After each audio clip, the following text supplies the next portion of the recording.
রোজা রেখে মিসওয়াক করা যাবে কিনা?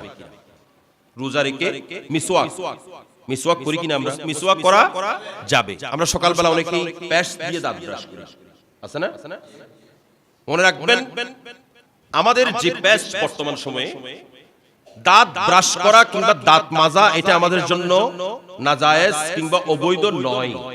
আমরা দাঁত ব্রাশ করতে পারবো, কিন্তু খালি ব্রাশ দিয়ে ব্রাশ করা কোনো অসুবিধা নাই। অথবা আমরা যে কতগুলো কালো মাজন আছে না, যেগুলোর মধ্যে কোনো কি নাই, কোন রকমের স্বাদ গন্ধ কিছু নাই, এগুলো দিয়ে আপনি মাজলে কোনো অসুবিধা নাই। যদি আপনি পেস্ট দিয়ে মাজতে যান, আমাদের দেশের প্রায় পেস্ট বাইরের দেশ থেকে ভিজা প্রোডাক্ট গুলো আনা হয়, ওগুলো দিয়ে বানানো। আমরা বেশিরভাগ মানুষ পেপসোডেন্ট কিংবা ক্লোজ আপ যেগুলো ইউজ করি, এগুলো আমাদের দেশের প্রোডাক্ট না, এগুলো বাইরের দেশের প্রোডাক্ট। এরা যখন পেস্ট বানায়, পেস্টের মধ্যে অ্যানিম্যাল ফ্যাট দেয়, অর্থাৎ বিভিন্ন জন্তুর চর্বি দেয়।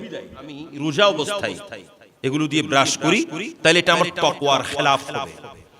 আল্লাহ বলছেন, কুতিবা আলাইকুমুস সিয়াম কামা কুতিবা আলাল্লাযিনা মিন ক্বাবলিকুম লাআল্লাকুম তাত্তাকুন। আমি তোমাদেরকে রোজা দিয়েছি তো মুত্তাকি হওয়ার জন্য। এখন আমি যদি ব্রাশ করতে গিয়ে তাকওয়ার খেলাফ করি, তাইলে কি আমি রোজার পরিপূর্ণতা পেলাম?